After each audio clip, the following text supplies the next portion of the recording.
Pesach Kosher Sameach. All those who are listening. This is gracious. Today is Pesach Sheni.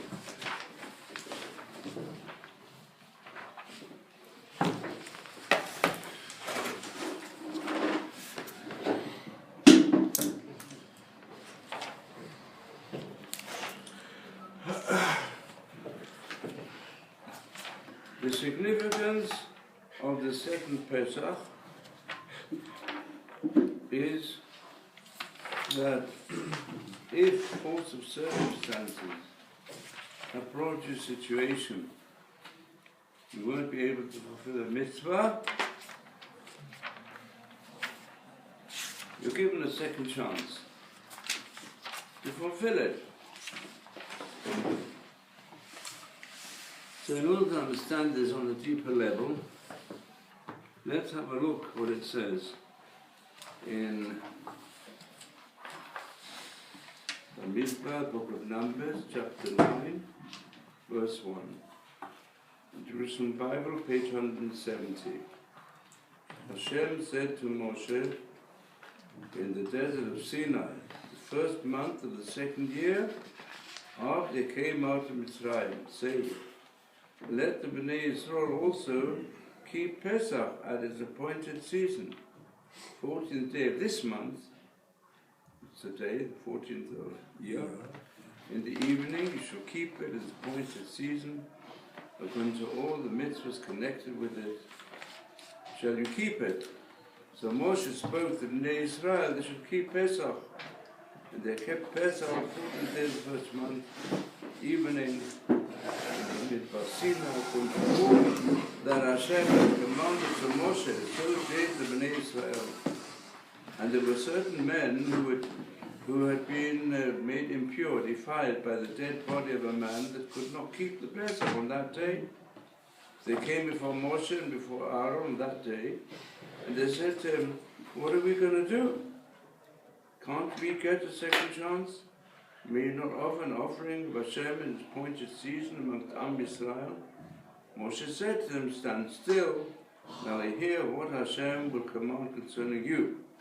So Hashem said to Moshe, speak to the Bnei Israel, saying, if any man of you, or of your descendants, shall be tamei, unclean, by reason of connection with the dead body, or they be on a journey far off, you should still keep the Pesach of Hashem. You can then keep it on the 14th day of the second month. At evening they shall keep it, and then they shall eat with it matzah and maror. They shall leave none of it to the morning, nor break any bone of it. According to all the laws concerning the lamb meat, the Pesach offering, they shall keep it. But the man that is tahor, is clean, and not on a journey, and fails to keep the Pesach, then he'll be cut off from among the people, because he didn't bring the offering of Hashem at its right time. If a stranger shall sojourn amongst you, and will keep the Pesach of Hashem, he should keep it the same way. There should be one law for the stranger to him. So, this is a special parsha in the Chumash, and their statement of these people who wonder what's going to happen. Lomo nigora. Why should we be at a disadvantage that we can't bring the Korban Pesach? On that, our sages say, this teaches us that those people, they were kasherim v'charedim ala mitzvah. Perhaps I will just say a few words about this word charedim, which is found in the Tanakh, concerning the group that will arise at the end, before the Mashiach will come, called charedim. It's prophesied in the prophecy of Yeshai and other places, in Malachi, that even the name is an unusual name. Charedim means to tremble. It refers to in the prophecy of Yeshaya, Chared al Divrei Hashem, they tremble at the word of Hashem, the people who are keen to fulfill mitzvot. And the sages say that there are some people, but you don't find it so much amongst people who are Jewish, but you find it amongst others sometimes. Most people can assimilate also, they have that approach. They say, okay, I have to fulfill certain mitzvot, but the mitzvot for me are a bit of a yoke. When I've got an opportunity to rid myself of the mitzvah, I can go and take a kula, so I feel better. And there are others who say, I like mitzvot, I enjoy them, I love fulfilling the will of Hashem. The characteristic example of this is given when Mashiach will have come, and the nations of the world will come in front of Hashem and say, we know as Jewish people, they accepted your Torah, and we didn't accept it many thousands of years ago, but give us a chance now. Let us now accept the Torah. So Hashem says, I'll give you a test. I'll give you an easy mitzvah and see how you fulfill it. So he gives them an easy mitzvah of sukkah.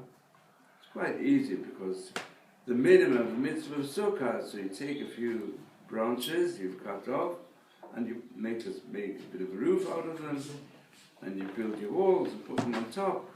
And then, in fact, here in Eretz Israel and other many different regions of the world, it's quite pleasant to go out. And it's no longer all that hot. When it used to be a bit cooler, and it's quite nice to sit outside with a bit of shade. And you go and have your meals there, and even sleep there, very nice. So he gives this mitzvah to all the nations of the world. Because the mitzvah represents putting your trust in Hashem. Fine? So therefore, the fact it says, the nations go and they build a sukkah on top of their roof. We'll soon discuss the symbolism of this. So, what does Hashem do? He gives, as something happens here, somebody gets a wintry spell in the middle of the summer, and sometimes you get, even time we don't expect, enormous heat. At the beginning of a spring, so we had enormous heat, such hasn't been known in Israel for 10 years, they say, what we had a few weeks ago. And it can happen also on Sukkot. So on Sukkot, Hashem brings out the sun, it becomes a terrible chamsin, very, very hot. So of course people, they say it's too hot to stay in the sukkah, but let's go to the cooler house, where there's more shade. So what does a Jew say? A Jew also he's not allowed to say a bracha in a sukkah if it's too uncomfortable. It's tai patum in a sukkah. But what do these Gentiles do? They go and kick down the sukkah. They say, oh, I can't stand it here. It's so hot. This is my mitzvah, I want to give it up. And they kick it down. And they go out. So they haven't really fulfilled the mitzvah. So the Gemara asks the question, beginning of the Torah, it's a deeper concept. What happens then? That the nations of the world will say, it's too much for us, we kick it down. But a Jew is also patur min sukkah. So what's the difference? But a Jew doesn't kick down the sukkah. He's sorry that he can't be in the sukkah. He would prefer to be in the sukkah, but the weather doesn't allow him to because you've got to be comfortable and enjoy the sukkah. And if you haven't got that external things that distract you from feeling comfort, you're not fulfilling the mitzvah in any case. So don't stay in the sukkah when it's pouring with rain. You can't make a bracha. Don't go in the sukkah when it's too cold, and don't go in the sukkah when there's too much heat. By the way, I'll just say that I know that despite the it's quite close to the Lubavitcher Rebbe, and discussed this with quite a few. But I think the Baal HaTanya slept in the sukkah. Yeah. apparently some later Lubavitcher Rebbe did not sleep in the sukkah. And the simple reason is because it was too cold. They didn't have a means of, so therefore they're not allowed to sleep in the sukkah if it's too cold. Yeah, because it can endanger your health. But there are some, also the Lubavitcher Rebbe brought in certain things for Kabbalah, and therefore it's become customary by many Lubavitcher Hasidim, they don't sleep in the sukkah. It's a big pele really, because the Shulchan Aruch says it's more important to sleep in the sukkah than eat in the sukkah, if it's comfortable. So I think the het is a bit weak. It's one of the things I've discussed many things with the Rebbe, but this is one of the things that's a bit of a question. But still, it's different. For him himself, he understood the inner aspects of or makif and so on, which I won't go into now. In any case, what does this really represent? What do the nations all given the mitzvah? Sukkah represents trust in Hashem. Putting your trust entirely in Hashem. That's the concept of Sukkah. Now, the nation of the world, the house has a strong roof. The house represents human protection. The schach represents divine protection. Yep. In fact, there's a story been published which I didn't even know about concerning my son, a combat chaplain, that he also said that once there was a situation where there was a sukkah and when there were the bombs around, so everybody ran to the shelter, but he stayed in the sukkah and a few stayed with him. And what happened was that a bomb fell on the shelter and killed some. Yeah, but the sukkah was protected. Wow. And I think his idea came back from what I experienced myself when I was a youngster, and we had the doodlebugs going over our sky. The doodlebugs were a type of unmanned missile which the Nazis were producing at a fast rate, and with which in the last year of the war there was a big threat for Great Britain. And in the end we had to be evacuated to the north because we were living in the south, and the doodlebugs, they were nearly all to go and attack London. They exploded in London. Quite a few of them exploded also before they came to London. When the doodlebug stops, you hear buzzing. When the buzzing stops, then you know you better run straight for some shelter, because afterwards it explodes, and if it's nearby, so it can harm you. So I still remember on sukkahs also. So we were in the sukkah, and the shelter was a bit of distance away. So the doodlebug stopped. My father said, go under the table in the sukkah. You don't need to run over there. He said, why? I said, well, should we run to the shelter? No, he said, no. The sukkah is the best protection. Protection from Hashem. If you've got that in mind, it may protect you. Now, so this is the concept which is expressed in the Gemara, that the Jew is protected. It goes together. Ragle chasidav li yishmor. Hashem gives protection according to the extent to which a person trusts in him. The Rambam, when he describes philosophically what do we mean by divine providence, hashgacha pratit, so he says hashgacha klalit goes via nature, by natural circumstance, by the normal olam kim minahog, according to the normal situations. But if a person puts his trust in Hashem, ragle chasidav yishmor, the more a person puts his trust in Hashem, the more will Hashem provide him with personal providence. That's the principle. Now, I'm bringing this specifically because of a story that I read just this morning. Because I was looking up, where can I find something concerning Pesach Sheni? So listen to this story, and it affects me personally. Why? Because when I first came to Eretz Yisrael to start the yeshiva, so the first building that we had in mind, and where I started investigating, was the tira, the building, which the Kloisenburger Rebbe, who is, I suppose you all heard of him, the Laniada Hospital, which he sponsored, which he worked on to produce in the Tanya, is the only hospital in the world where the staff, the doctors and nurses, have to undertake never to go on strike. And it's a superb hospital from every angle. And why did the Rebbe do this? Because once when he was, he unfortunately, he had a community, he had a wife and 11 children, and the whole community, the wife and the children were all murdered by the Nazis. Then he was in various camps in Auschwitz, and near the end of the war he was then in Dachau. Dachau was the first real gas chamber and concentration camp near Munich.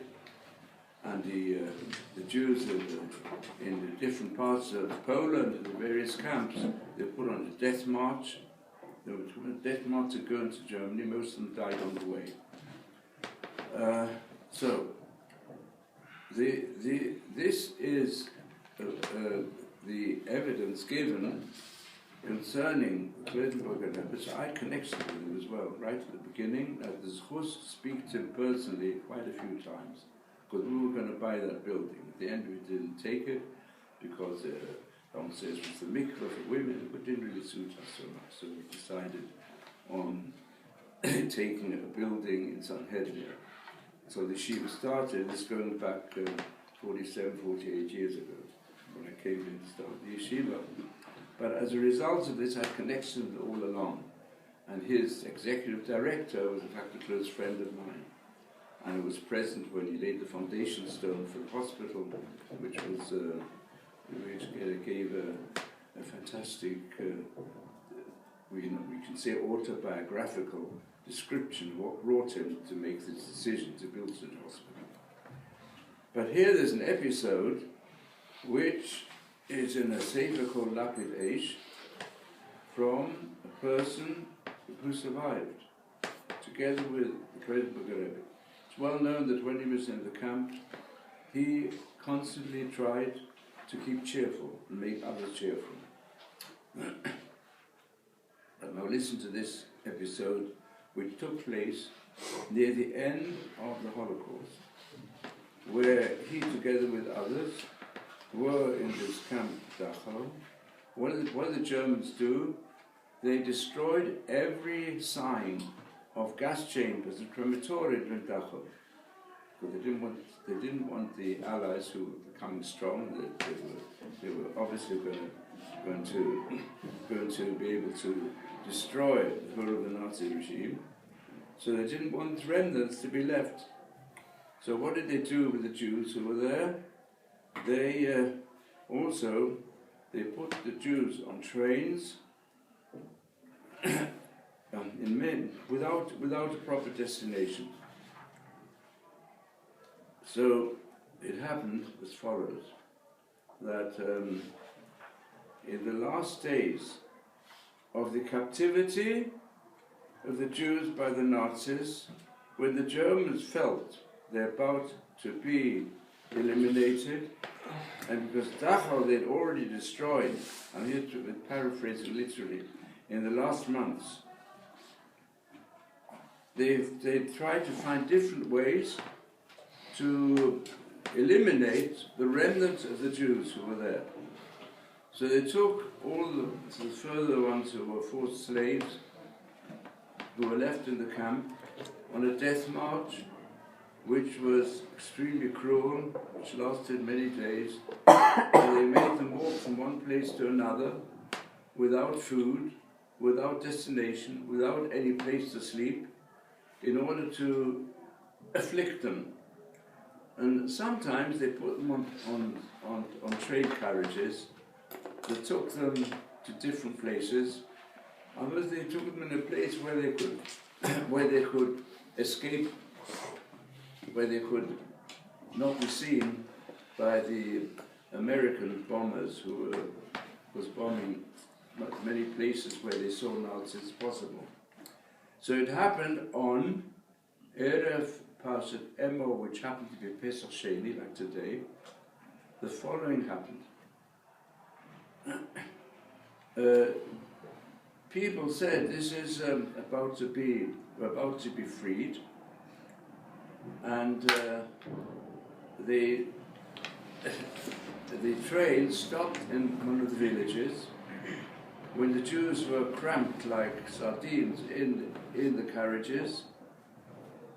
all of a sudden, the leaders of the SS come in, and they called to all the Jewish prisoners. They said, no, we're going to free you. And they took off the Jewish signs, the yellow badge and so on. They took it away from them. So the majority of the Jews believed them. And they rushed out of the carriages, and they spread all over the area, trying to find something to eat somewhere. But the Rebbe, he turned at that moment to the Jews who were around him and said to him, look, today's Erev Shabbos.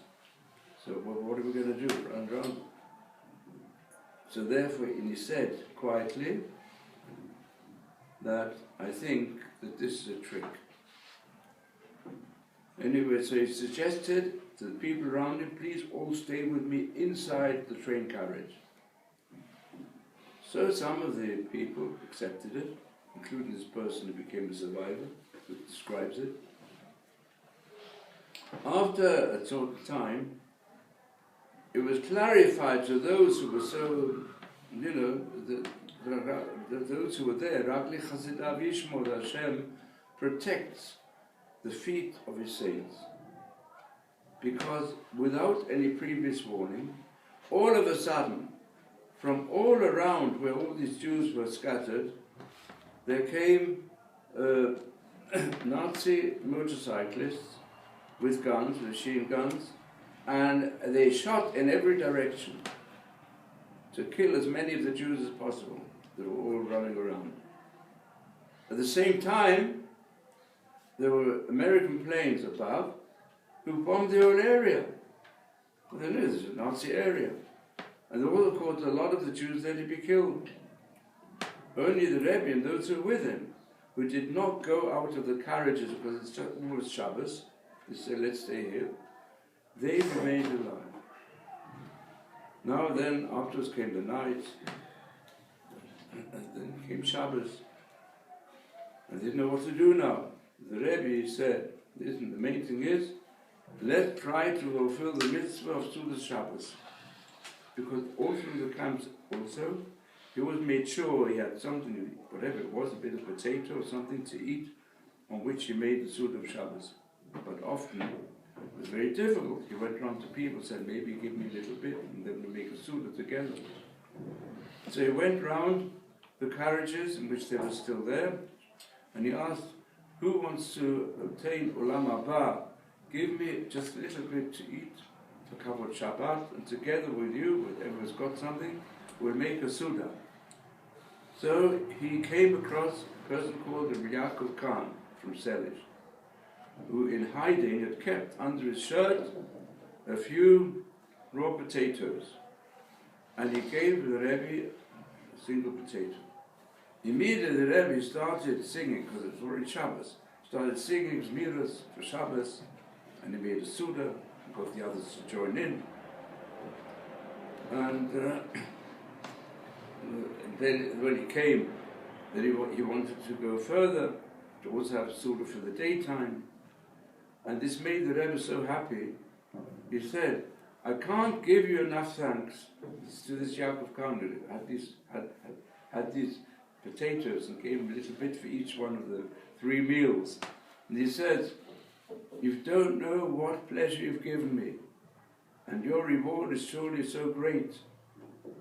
And I was so grateful to Hashem. This is what happened on that occasion. So this is the situation that, in fact, when the Rebbe found out, he found out that none of his family, none of his community remained alive. So he said the following. He said, everything is gone. Only what I have left, HaKadosh Baruch Hu. And he said there's a Choyves Halvavos is one of the greatest ethical sforim of the Rishonim, duties of the heart. And there he brings a saint, also went through a lot of troubles, and he brings the following prayer.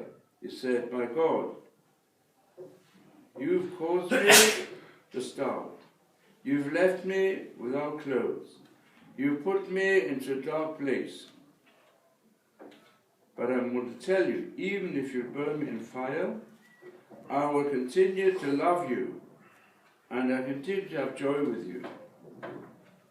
And then there's in the Sefer Shevet Yehuda, who was written by, who was a great tzaddik, driven out from the Spanish Inquisition. And on a great day of trouble, when so many troubles came upon him, so he lifted up his hands to heaven and he said, Master of the universe, you've done your best that I should leave my religion, my faith. You should know that I'll still remain a Jew, always. And whatever troubles you bring upon me will not permit me to leave you. So, this is like some say it's a made-up story, but others say it's true. They found in the Warsaw Ghetto a petrol bomb with a diary inside. A diary of a young, so it says also this diary is in the bunker when the time when the Nazis were trying to, with their dogs and with their guns, to find any Jews that had left. And in that diary he says, you know, Hashem, you've taken away my whole family, my whole community. You have taken away anything that I possessed. But you should know there's one thing you'll never take away from me, and that's my faith in you. So this is faith that has kept people going. And that was the Rebbe. He was like that. He was on a very high level. And it's not surprising that Ragli Chassidav Yishma, Hashem preserved him to teach us what it means when we have such saints, and we should, in the merit of such saints, Hashem should help us in our time also. Because Baruch Hashem, we're not put to such tests, but we should learn to love the mitzvah. I'll tell you how much his love of Hashem brought him the ability to help so many people and also keep himself alive. There's a case. When he described the hospital, he said it took place when the Nazis were trying to find if any Jews left in the trenches, under the ground, and they came with their dogs smelling, and he even said he heard the steps of the SS on top of himself, and the dogs were round.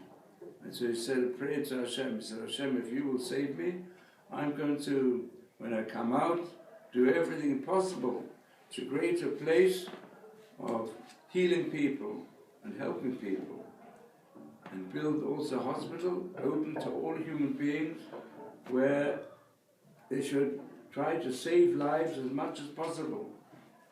And that Hashem made went to his drosha, which I can't forget, which I attended also, when he founded that hospital, was just such a deep aspect of the highest level of saintliness.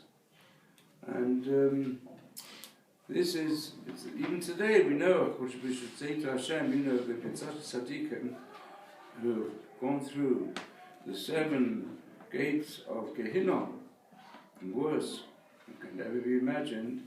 So please, in that merit, we hope you will bring joy to all Am Yisrael. Amen. And when there's the following episode I want to add, which I also saw reported in that some people from Eastern Europe came into Israel and claimed they're Jewish. They went to a Beit Din, but they had no proof that they're Jewish. As you know, there are very many non-Jews who come here also, see them until today, and say they're Jewish, but they've got to bring some sort of a proof. So they said, "We're Jewish." Well, how can you prove it? So they didn't know any Hebrew. They knew nothing about Hebrew festivals, but they did know one thing. They said, "Our mother is no longer living, but she claimed that she was in Auschwitz, and she had a certain custom to chant a certain song with Hebrew words." Yeah. And that well, they didn't know Hebrew. But what was the chant? It was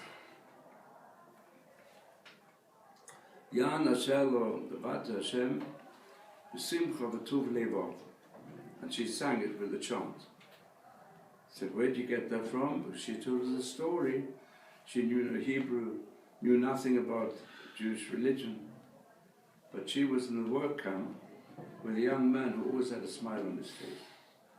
And they were doing back-breaking work, having to chop down heavy trees constantly, and she was working opposite him for almost a year. And he didn't stop smiling, and he didn't stop chanting. And the chant gave him extra energy to get on with the work. And this is what's written at the end of the long curses. Next Shabbos we're going to read the short curses. And at the end of the Chumash, near the end, it says the long curses. And the end of the long curses describes the Holocaust. What might happen to the Jewish people who don't listen to Hashem.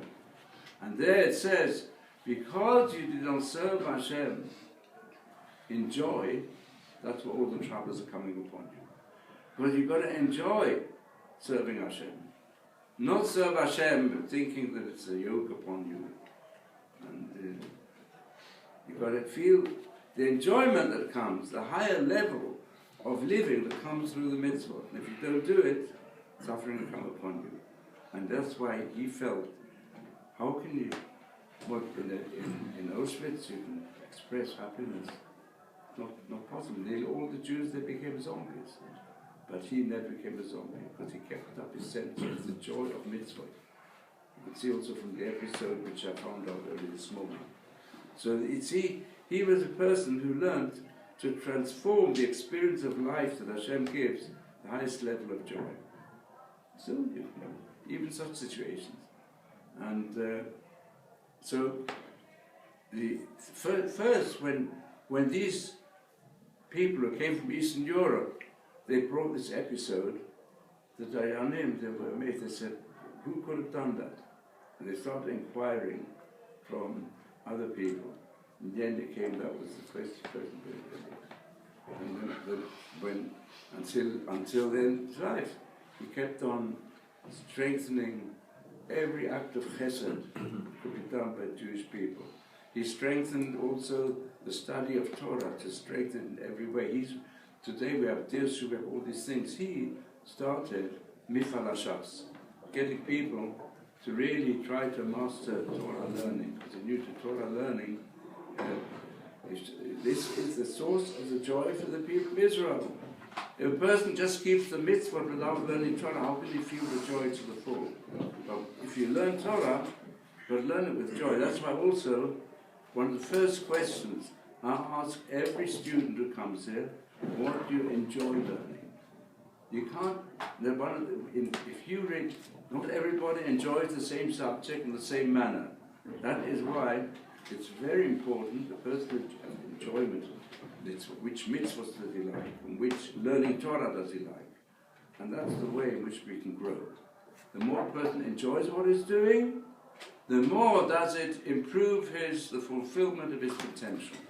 So let's hope that all of us will, on this Pesach Sheni, not try to, as it were, to regard some of the mitzvot as a burden, but to enjoy it. And this way, we will grow up to a high level of Ivdei Hashem b'simcha. That's why I say Pesach kosher v'sameach, to be filled with joy. Right? Any questions? Amen. Any questions? Why on the Pesach Yeah. do the rabbis acknowledge when all the Egyptians were killed in the sea? Why do they fail to acknowledge when the firstborn was smitten in all Israel, all the firstborn died? The rabbis say Elel Shalem. Why is that?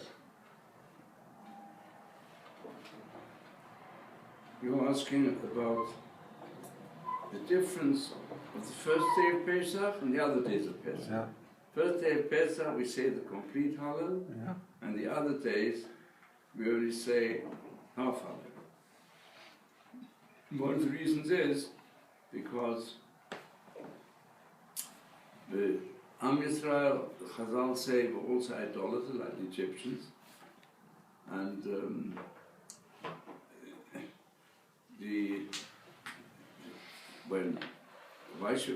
shouldn't say a complete song when even our enemies are being destroyed.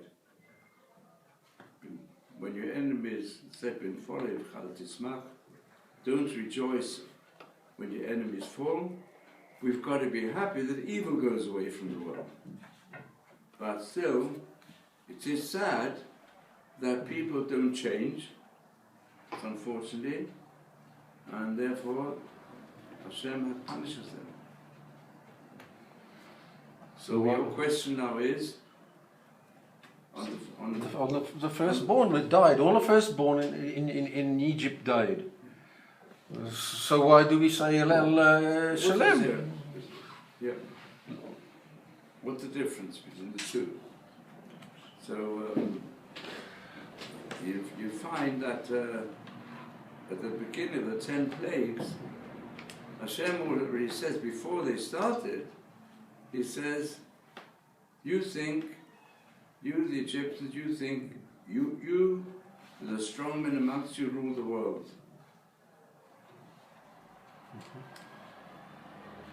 And the one who has to rule the world is Hashem. And Hashem has appointed the people of Israel who accept the Father of Hashem to teach this to mankind. And you are constantly denying it. You're saying Hashem does not rule the world. We, the strong ones, rule the world. So you find at the beginning of the 10 plagues, Hashem already says, B'nai B'chori Yisrael, your anti-Semitism from Egypt until today is because the Jews represent the Father of God, and you don't want to accept it because you think you're God. You think man is God, and the rulers think they're really God. That was Paro, and that's all the success of Paro. That was to bring it to our time. That was Hitler. That was Stalin. So Hashem says, those who make themselves into gods, they think human beings can deny the Father of God. Therefore, that is their source for wanting to destroy the Jewish people. So the only way I can put it right is by demonstrating to you, B'nai B'chori Yisrael. So this the essence of all the 10 plagues and whatever Hashem did with the Egyptians is based on the principle of the B'chor.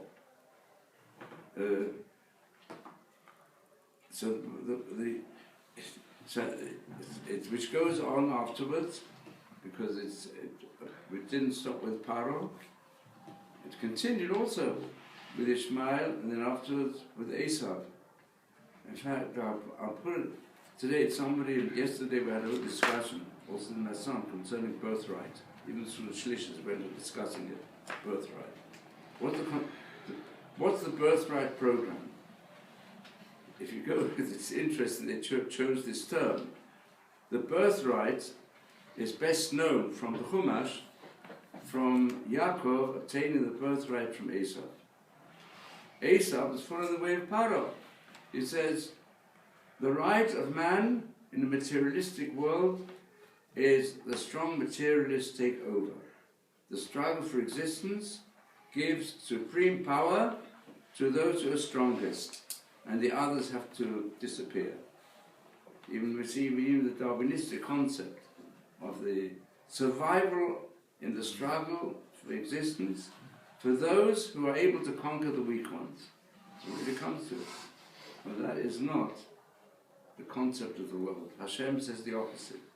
He said the world is here not to create a struggle of who's strongest, and the strong shall destroy the weak, but the other way around.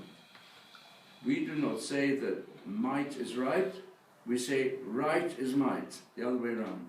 Those who follow Hashem, who is the source of morality, and the source of din, of mishpat, and of tzedakah, that's what has to rule the world. And human beings will say, no, Deutschland über alles, yeah, power above everything else.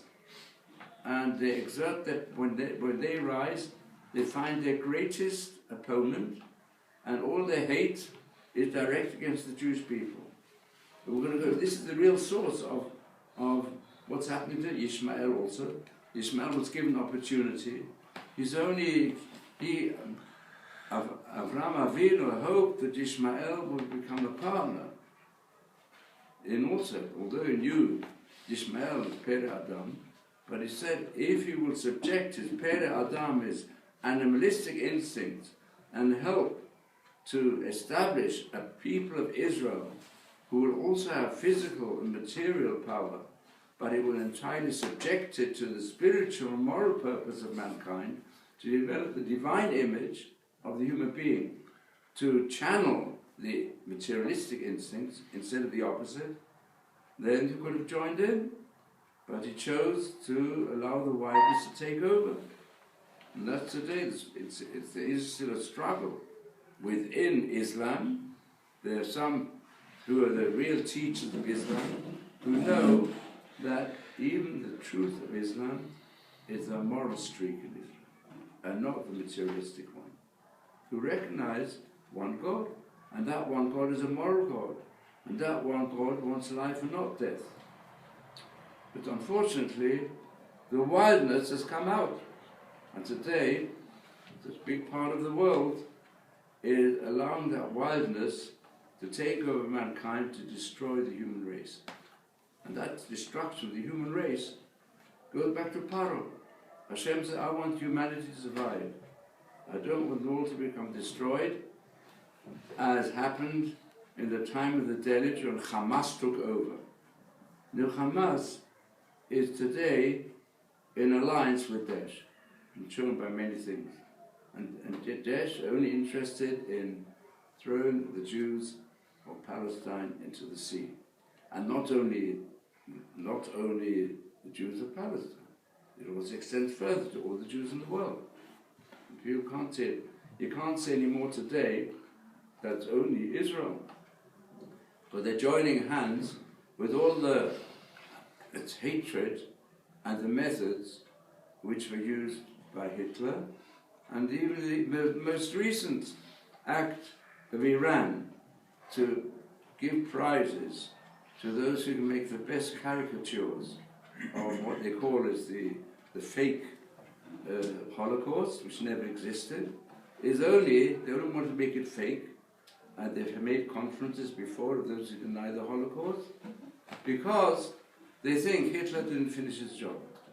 And therefore, the Holocaust hasn't existed yet, now therefore they want to complete it.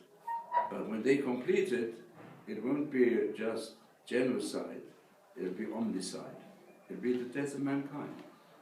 So therefore Hashem said, believe B'chor is the survival of the human race. So you had to get rid of the B'chorah, the firstborn aspect. The first one actually had to be destroyed. That's where every B'chor was killed. Okay. Time for one more question. Yes? You were saying before that it ties back into the anti-Semitism comment you said. You said anti-Semitism was a hate of the Bechor, is that what it was? Yeah, I couldn't hear the word that you said. The firstborn, the Bechor, yeah. The firstborn. Yeah. Okay, hated the firstborn. So it has So to the do with birthright, jealousy. let's go back. The birthright, what is the birthright of the Jewish people? The birthright of the Jewish people is based upon Hakol Kol Yaakov Hayadai Midei Esav. Hands, power, that is the quality of Esav. Yeah, he was stronger than Yaakov. He was the firstborn, physically speaking, but he did not undertake the birthright of a spiritual heritage. That's why it says, the power of the people of Israel is the voice of Torah. And it is when there's the discussion between the sages and a leader of the Roman Empire, Matron says, discussed how will the people of Israel survive against the Roman cruelty, the destruction of the temple, the Israeli persecution afterwards. So the message was, Hakol kol Yaakov v'yadayim b'nei Esav. As long as the voice of Yaakov exists, the voice of prayer and the voice of learning, if that exists amongst the people of Israel, then Yadayim b'nei Esav, then the hands of Esav will be weakened if the call of Yaakov is strong. But Hakel kol Yaakov, if the voice of Yaakov becomes weakened, then the power of Esav becomes strong. I mean, that took place already in the time of Chizkiah Melech, the Zamchedek. Because Chizkiah Melech recognized we've got to get the people of Israel to learn Torah. And that's what's going on. That is surely what's happening today. Kodesh Baruch Hu is helping Am Yisrael in the merit of the strengthening of the voice of Yaakov. It's not the military power, and it's not the secret service that will bring about our survival here in this little island of the people of Israel, in the midst of what was called the Arab Spring, but it's through the power of Torah, the power of mitzvot, and return to Hashem. Yitz Hashem will experience the Amenu that here we preserve on a higher moral level. Then Hashem will reward us with security and Yitz Hashem redemption. Shkoch.